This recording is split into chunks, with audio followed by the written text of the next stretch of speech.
Good morning. All right, today we're going to be doing crunch time day 5, and we'll just look at the problems and kind of do a little bit of support along the way.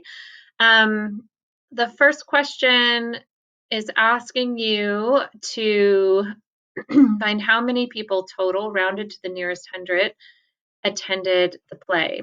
So when you are determining an answer that is asking you to round, you need to do the rounding before you do the adding or the subtracting, because the whole point of rounding is to get an estimate to do a quick calculation. So you do not want to find an exact answer and then round. You want to round and then do the math that's required. So if we were looking at a number like 722 and 593, and we were being asked to round to the nearest hundred, we would think to ourselves, okay, in this number, I have 7 hundredths and I have 22 ones. So if you were thinking about a vertical number line where you had 100 at the top, because that's what we're rounding to, and 0 at the bottom, what would be halfway? 50, right? So you're thinking this 22, I have 22 ones. Is 22 ones below 50 or above 50? It's below. So this would be a round down, which means that your ones would become zeros, right? In this case, you have 22 ones, which is why I said zeros plural. So 722 would round to 700. Now, when we are looking at 593, I have 5 hundredths and 93 ones. So I have to think 93 ones is above the 50 mark. So this would be round up, which means that it would be closer to have another 100 than none, right? So 593, you would round this up to 600. It's closer to 600 than it is to 500. All right, let's continue on. So it also looks like you are being asked to find 2 statements that are true. And I see all these equal signs in the middle and fractions on either side. So that tells me that they're asking me to look for equivalent fractions. So equivalent fractions we've reviewed before. I'm going to stick with the algorithm because you have to evaluate multiple questions quickly. So if I had something like 1/7 and it was suggesting that 2/14 was an equivalent, and I had to check to see if this was true, I can look this way or I can look this way. In this case, when the fraction has smaller numbers on the front side, it makes more sense to check it this direction. So I would have to think, how could I get from a 1 to a 2?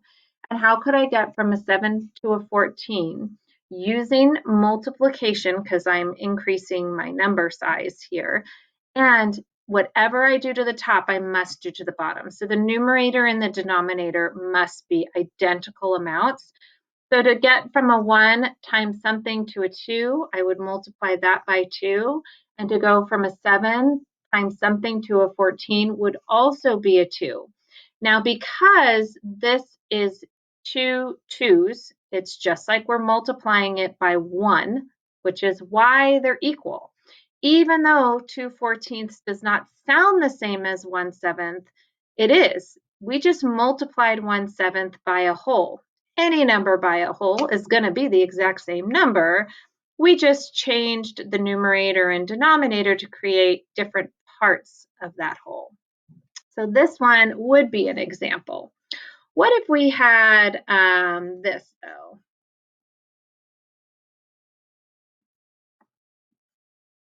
Okay, let's check this one.